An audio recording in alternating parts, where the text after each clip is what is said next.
We definitely knew at that time that this wasn't this guy's first rodeo. We was shocked. This is the guy?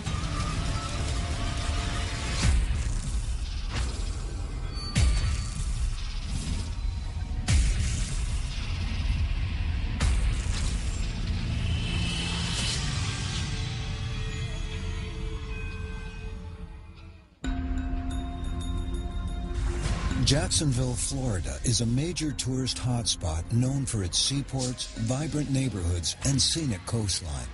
But not far from the bustling beaches, there's a low-income neighborhood that will become the backdrop for a perverse and mysterious series of crimes.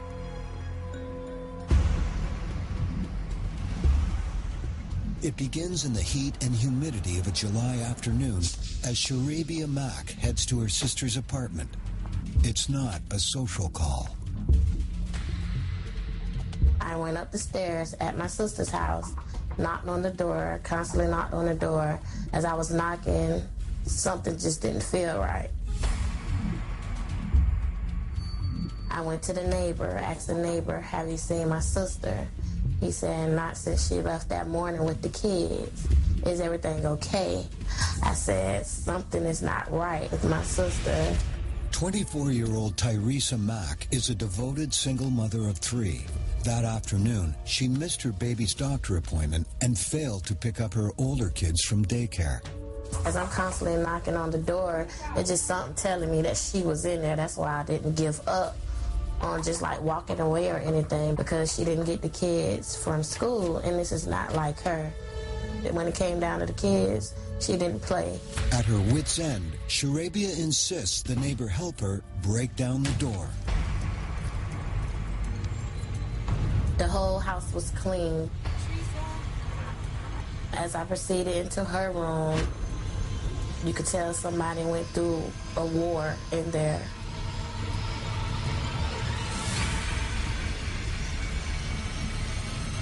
As soon as I saw her, I knew, because the way she looked and the position, I just outright knew she was not living.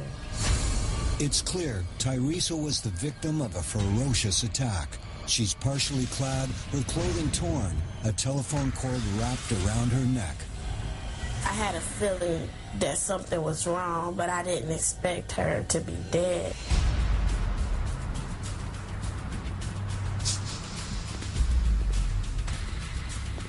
Detective Rodney McKean of the Jacksonville Sheriff's Department is the first investigator on the scene. On the date of the incident, my team was working the evening shift. The call came in approximately 2 blocks from the station, so we got there rather quickly. Upon entering the victim's apartment, everything initially seemed to be in orderly condition. However, upon entering the victim's bedroom, it was in total disarray.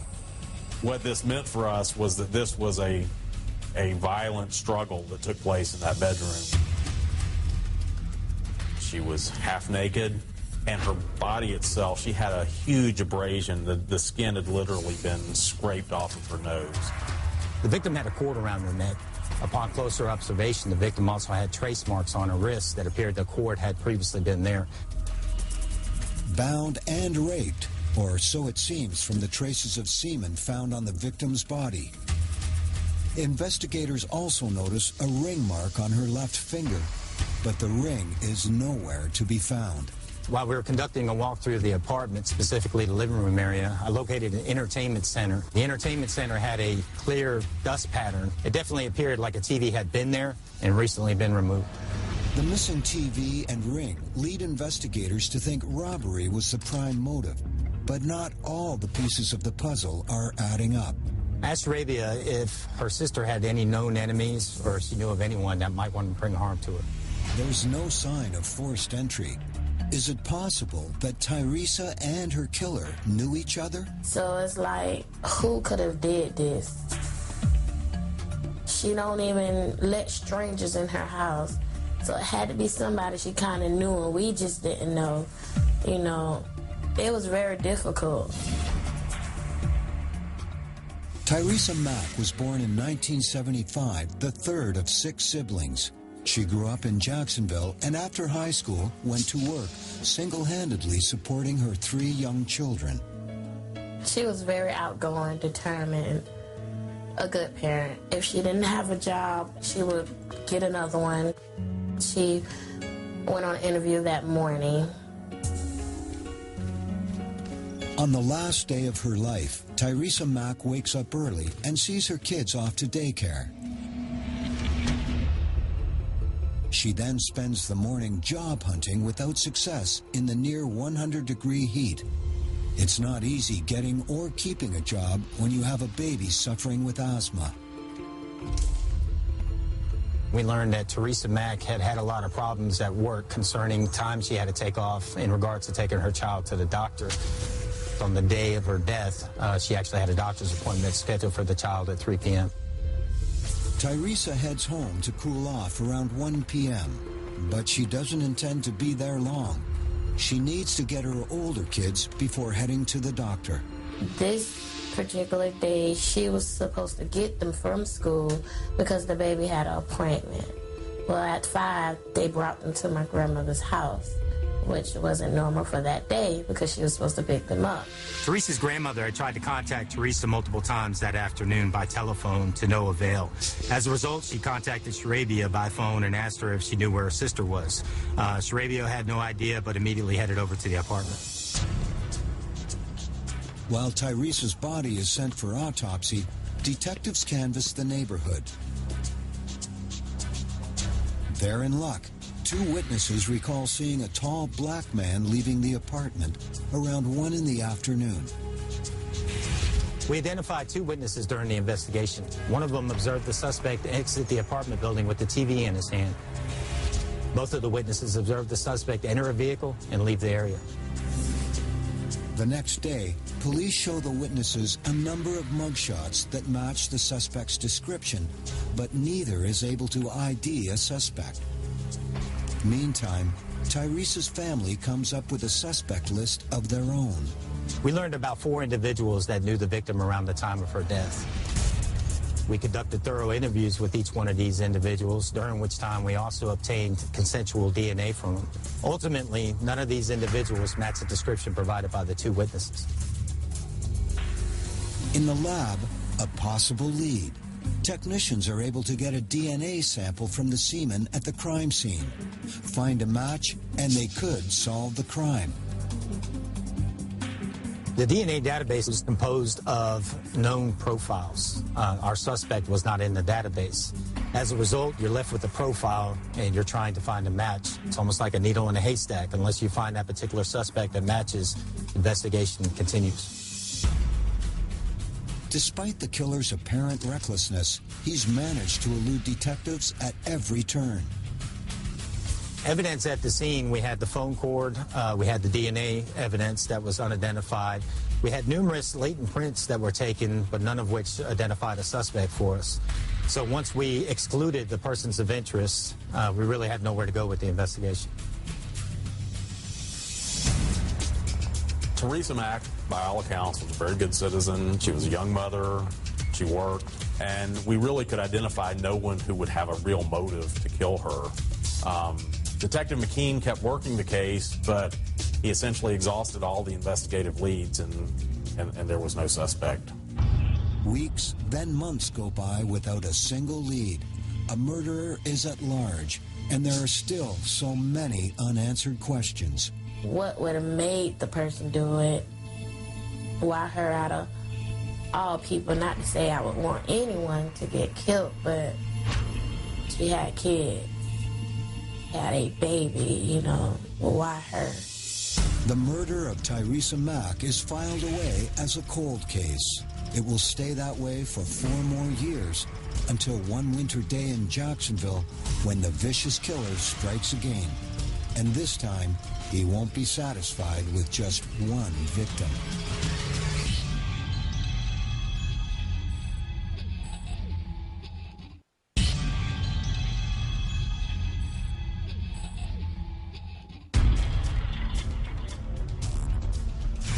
It's been 4 years since single mother Tyresa Mack was found raped and strangled to death in her apartment. The killer is still flying under the radar, but not for long. Jacksonville resident Sarah Anthony is looking for her close friend and neighbor, Nakia Kilpatrick. The 19-year-old single mother is pregnant with her third child, and Sarah hasn't heard from her in several days. That's when she hears some movement inside. One of the kids comes to the window and opens the blinds. Sarah can see inside and see that the house is a mess. She can see Nakia lying on the ground, unresponsive, laying halfway in the bedroom out of the bathroom. Sarah quickly runs for help. The children were left alone in that apartment with their deceased mother.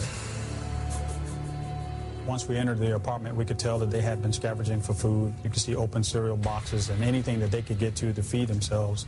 And we felt that if they were in there a couple of more days, they would have been deceased themselves.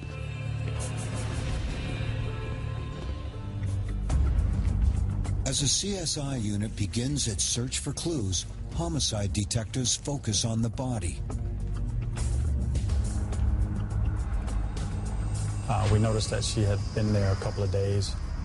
We could tell that she had been bound, and there was a cable, TV cable around her neck and a slip knot.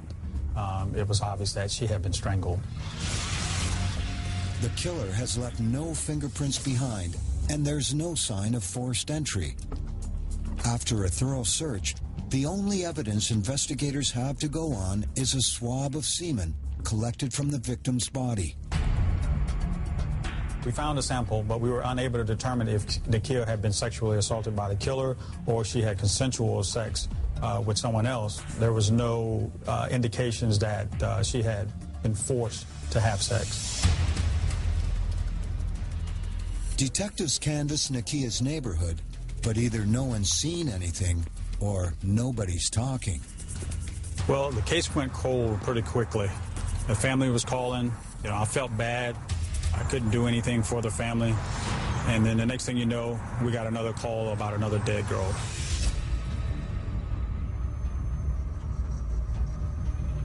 "10 days after the murder of Nakia Kilpatrick, another young woman is found dead in her apartment.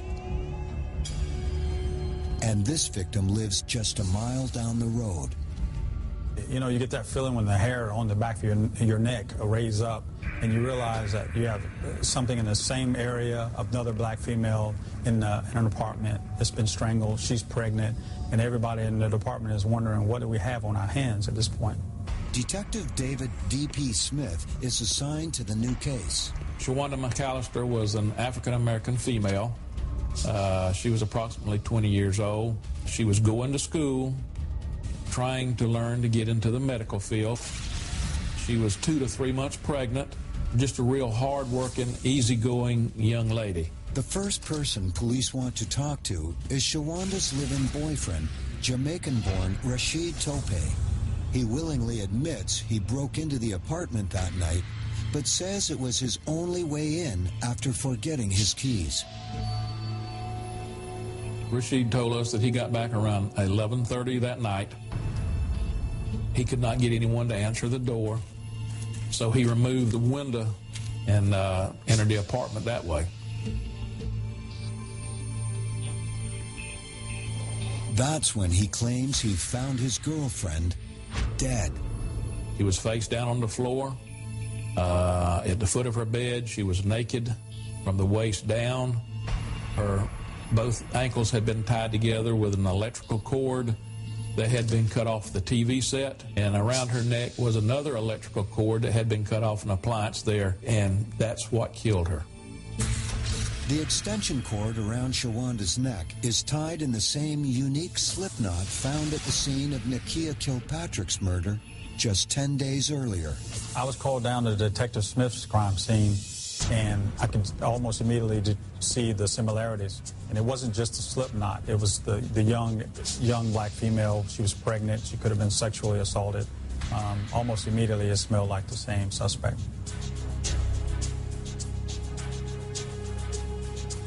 During our search, we did find a used condom that was in very close proximity to Shawanda.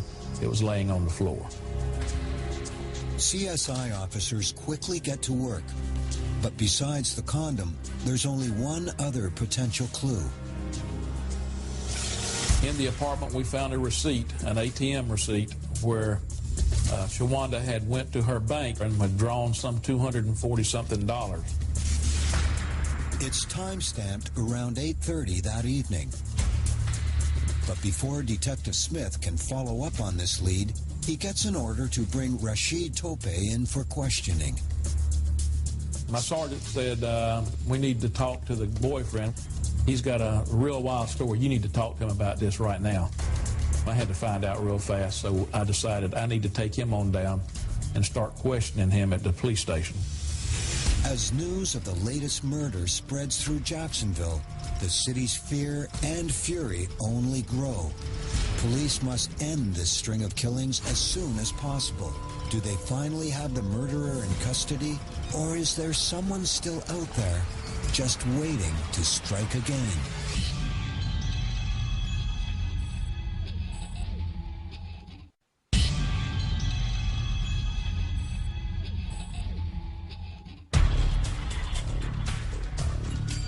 Ten days into the new year, 1999, two young black women, both pregnant, are found strangled to death with electrical cords in Jacksonville, Florida.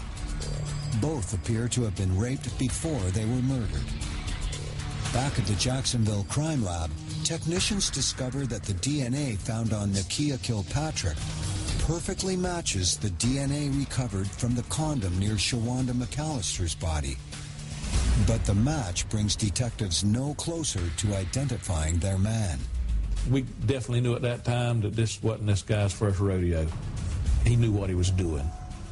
Well, we believe that the victims knew the suspect, and it may have been a consensual sexual relationship, but we did believe that it was the same guy. Authorities are now focused in on Rashid Tope, Shawanda's boyfriend. He was a young African-American male, about 20 years old, and he was trying to sell us on this outlandish story. Rashid tells police that he and Shawanda started out the evening at the local laundromat. Rashid was a plumber by trade. Shortly before 7 that evening, he left Shawanda going to one of our local technical schools to attend class for the plumbing trade. Rashid says he returned home a couple of hours later. He didn't have the keys to his apartment. The door was locked. He heard music playing, and at some point, he heard another male inside the apartment with Shawanda. Shawanda tells him, "You need to go away and come back later. I'll explain everything to you later." He says, "Well, I've got to have my work clothes." That's whenever Rashid says, "Shawanda, why are you doing this to me? You're pregnant with our baby." Rashid claims he complied with Shawanda's wishes. Moments later, she placed his clothes in the hall and relocked the door. Rashid never saw the male who was inside the apartment. He only heard him speak. The description he gave to us was he was sure it was a black male because of the sound of his voice. He could not tell us anything else about him. Detective Smith asks the suspect to take a polygraph. Rashid passed that polygraph with a +9, which is a very good score. He did not show any signs of deception. As a final check, Rashid is asked to provide a sample of his DNA for comparison with the semen from the crime scene. The test results are negative. Rashid is not a match. I came out of the interview room and I told my sergeant, I said, this ain't our guy. We got to start all over again. D.P. Smith turns his attention back to the bank receipt found in Shawanda's apartment. The interesting thing about the withdrawal was that on the night of the murder, Shawanda withdrew that money at 8:30, which was only 30 minutes before Rashid got home from his class. Police recover the bank security tape and bring it to Jacksonville's tech unit to see if they can enhance the image. Finally, they see what they're looking for. video surveillance of the ATM transaction showed Shawanda McAllister standing in front of the ATM machine withdrawing money, and behind her was a vehicle with its headlights on, and the lights on top of the car were on. Now, when we looked closer at the video, we could tell that this was a taxi cab, but you could not tell what the name of the cab company was, nor could you see anyone sitting inside of it. Detective Smith scans his notes from the crime scene. He has 2 witnesses who recall seeing a cab in front of the victim's building that night. We found 2 neighbors that approximately 9 to 9:30 they saw a Gator City cab pull up and park close to the vicinity of Shawanda's apartment. One of these neighbors describes a black male climbing into the cab at around 11:30 p.m. and driving away. Rashid had told us that Shawanda extensively used cabs. We began to think that maybe this was our first real break.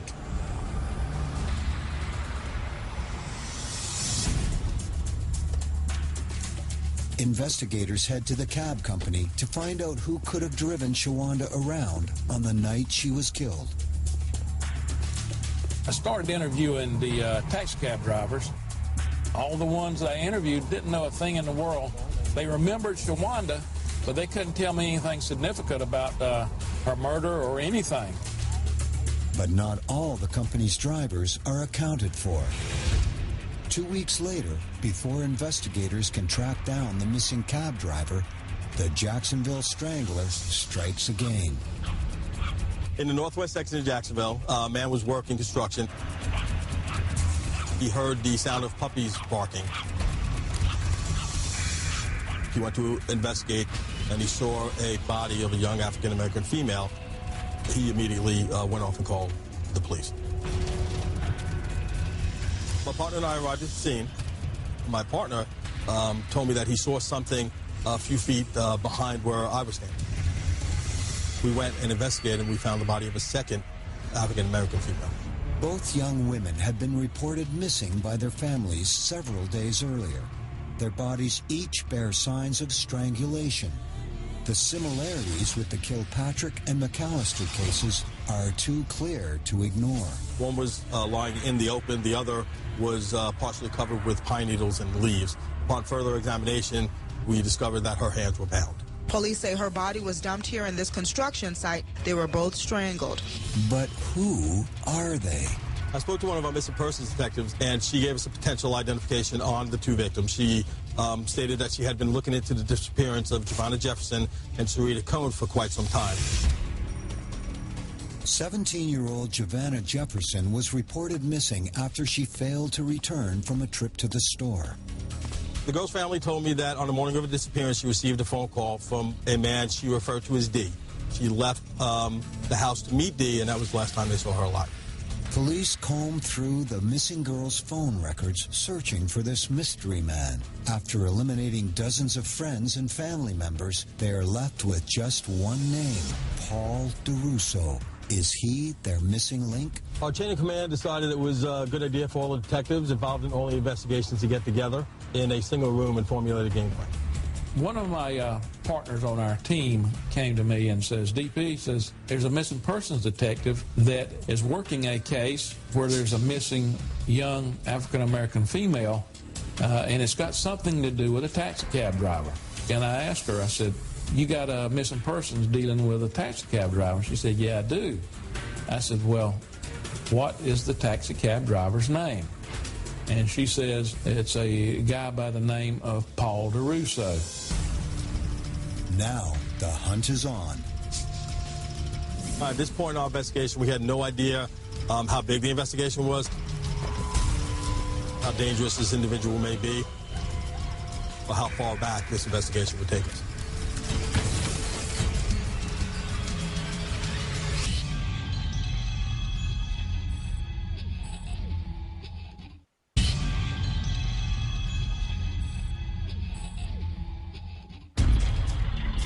A serial killer is on the loose in Jacksonville, Florida, and he's working fast.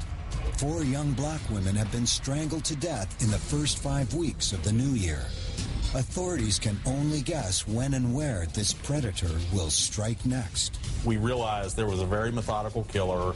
He had killed in the past and appeared likely to kill in the future, and law enforcement had to devote all their resources to finding this person.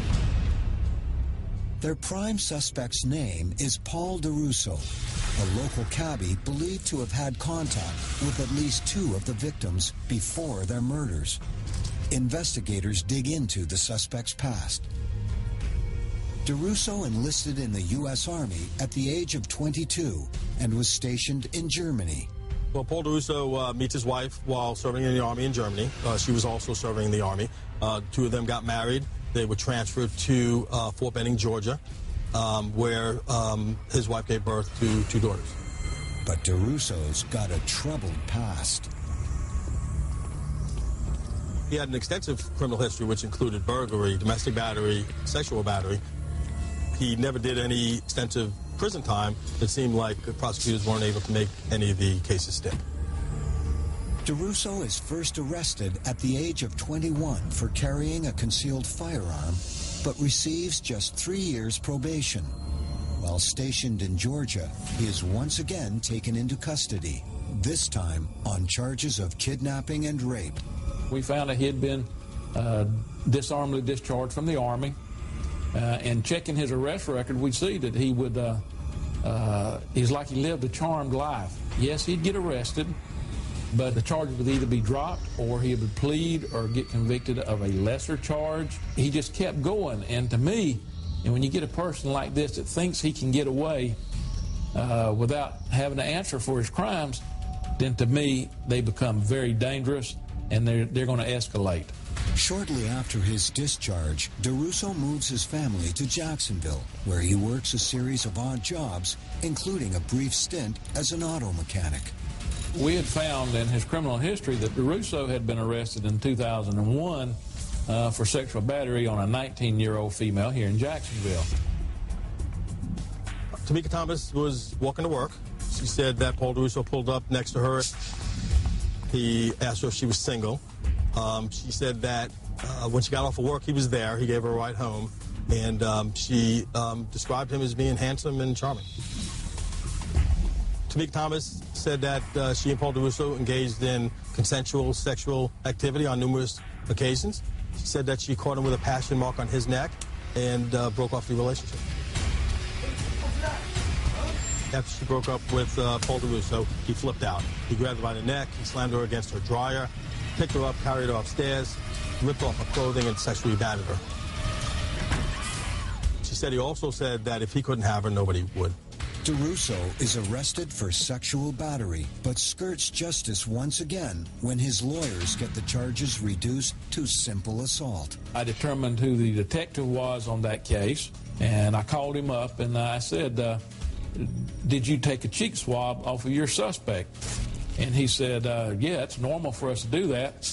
But it will take several days to compare the suspect's DNA against that from the crime scenes. Meantime, investigators need as much hard evidence as they can get if they're going to nail this slippery suspect.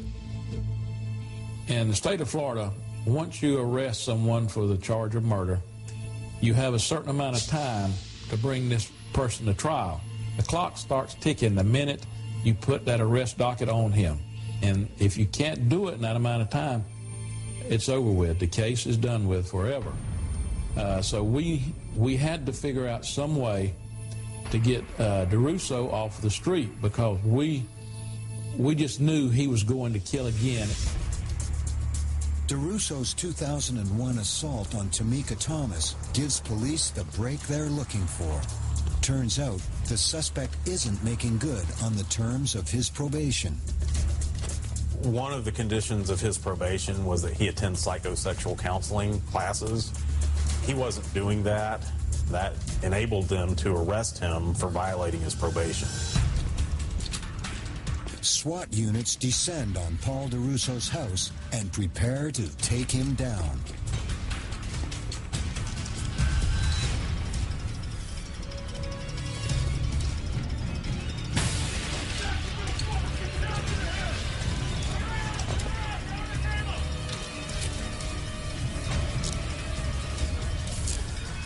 He was placed in our county jail, and he remained there while we built our case against him.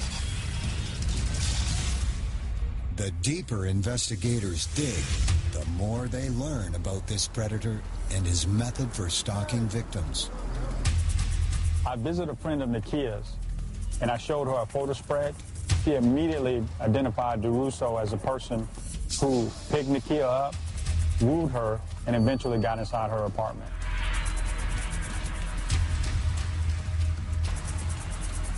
Durousseau took advantage of his job as a taxi driver and his natural charm to win over another victim, Shawanda McAllister. One of the people I interviewed stated that the day of Shawanda's death was the first day that Paul Durousseau was on the job, that Paul Durousseau picked Shawanda up downtown and transported her to her apartment somewhere between 3 and 4 o'clock in the afternoon. Whenever Paul Durousseau come back to Shawanda's house that night, somehow we assumed that he talked his way in. There was no signs of forced entry or anything like that, so apparently he was welcomed into the house.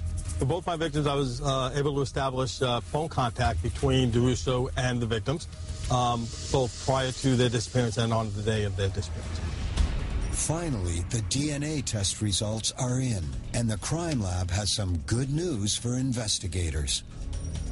Dave says we have a positive match on Paul Durousseau's DNA off of the evidence found at Shawanda McAllister's crime scene. We also have a positive match on Paul Durousseau's DNA found on the evidence gathered at Nakia Kilpatrick's crime scene. And at that point, I'll never forget it, I said, we've got him. Investigators charged Durousseau with 5 counts of first-degree murder of multiple victims, as well as 2 counts of child abuse for confining Nakia Kilpatrick's children with their mother's dead body. We brought Durousseau into the interview room. Detective Smith and myself, we just started with small talk and talking about family and friends and the military, just to kind of lower his guard. He acted very aloof. He acted arrogant. He was not worried in the least bit because he thought this was something else that he could get away with and not be held accountable for. And then eventually we started talking about the girls. Now, investigators turn up the heat. We had another office set up with the timeline of all the murders, and so after we got into the interview, we decided to get up, take him into that room, and present the timeline to him. The only thing that he would admit to, yeah, I got arrested those times, but I didn't have anything to do with those murders. You can't connect me with anything. We showed him evidence of his DNA being in the victims. He denied ever having sex with the victims or any other evidence that we provided. He didn't realize that having his DNA in the victims was just as damning. Detectives are convinced they've nailed the Jacksonville Strangler, so they're shocked when the district attorney rejects their case. He says it relies too heavily on circumstantial evidence. The DNA evidence only proves that Durousseau had sex with the victims. There isn't a shred of proof that he killed them. But investigators are determined to keep this dangerous man from going free. We wanted to get things like phone records, interview witnesses, do a number of other things to see if there was any merit whatsoever to that before we actually filed homicide charges and before we started a speedy trial clock ticking on him. In their search for rock-solid proof of Durousseau's guilt, they go hunting for any old crimes that fit his M.O. At the time of Durousseau's arrest, I was assigned to the cold case unit. My team made a decision to review previously unsolved cases that may be linked to Durousseau. The parameters of that were cases involving bindings, strangulation, black females. I immediately thought of the Teresa Mack investigation of 1999.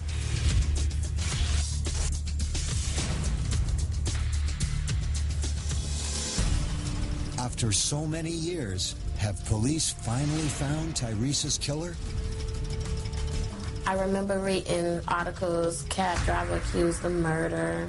And after reading all that and seeing him, We knew him, not know him personally, but we seen him. He worked in our neighborhood. So he was shocked. This is the guy.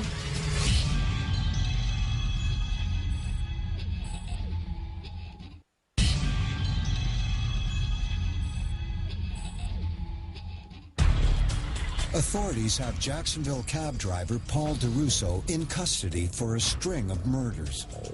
But their case relies too heavily on circumstantial evidence to guarantee a guilty verdict.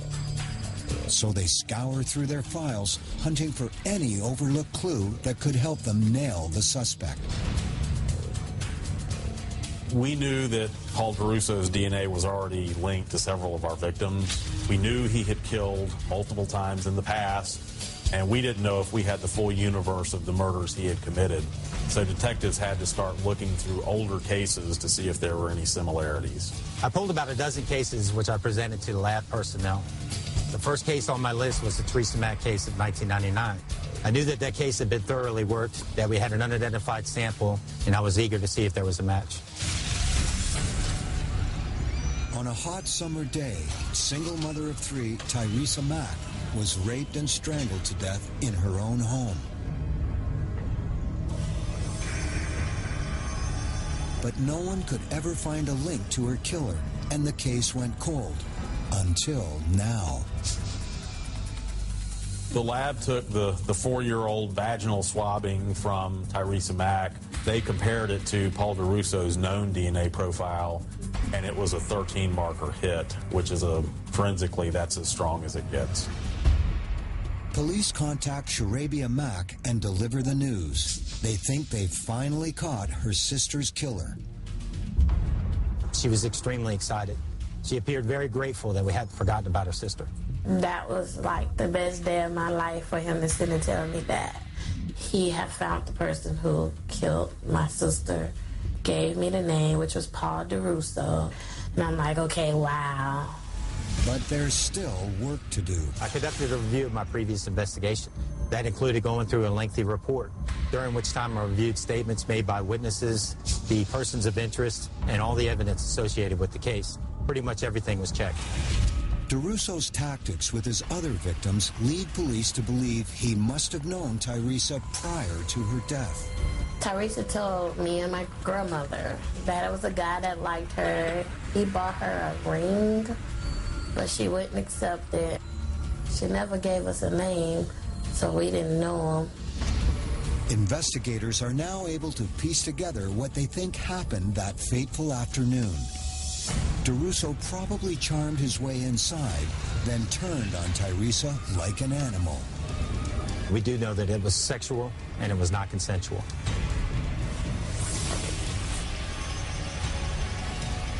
Theresa does her best to fight back, but Durousseau is too strong. And when he binds her with the cord, there's nothing more she can do. It's a pattern he'll repeat over and over again.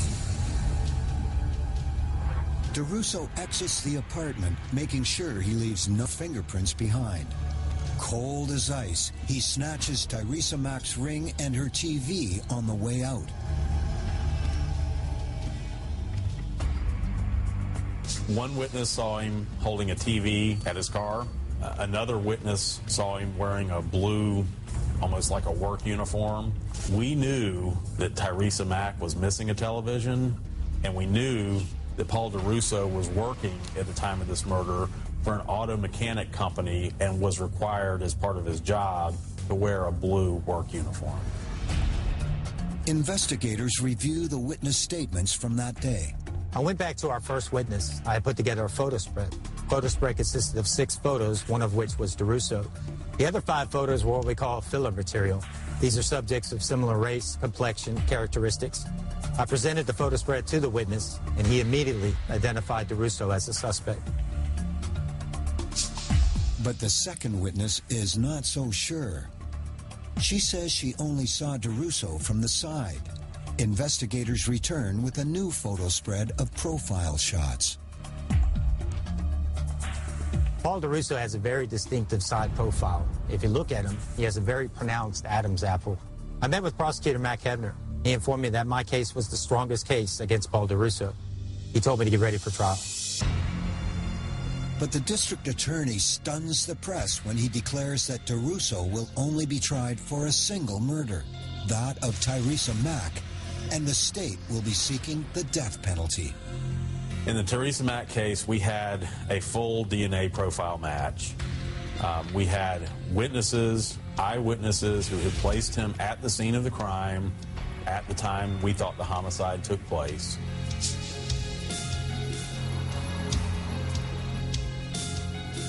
The law also permits us to present similar crimes as evidence in that case, and we advised the court that we would also be presenting evidence of the murders of Nakia Kilpatrick and Shawana McAllister because they were the most similar to the murders of Teresa Mack. The sheriff says he hopes Paul Durousseau's arrest will bring them some comfort and bring relief to the people of Jacksonville. And the community breathes a sigh of relief that a serial killer who once preyed upon young women in our community is off the street. After a 2-week trial, Paul Durousseau is found guilty of first-degree murder in the death of Teresa Mack. The penalty phase of the trial lasted about a week, and on June 28th of 2007, the jury, by a vote of 10-2, recommended the death sentence for Paul Durousseau. Durousseau appeals his conviction, but it's quickly denied. Jacksonville's killer cabbie now sits on Florida's death row, where he continues to wait for execution. This case is, to me, was a rare one that I've ever been involved in that the whole homicide unit worked on this case. I've never seen this kind of cooperation in the whole 32 years that I was a policeman. As a homicide investigator, you are the last voice that can speak for that victim. We got justice for those victims. We solved the crime and got a very evil man off of the streets.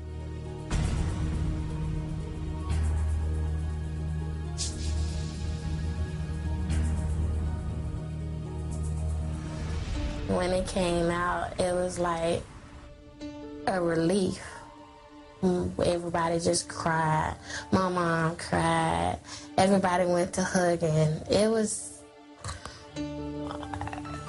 There's no other way to really explain that but just being happy it was finally a closure to the case. They have captured him, but it doesn't bring my sister back either.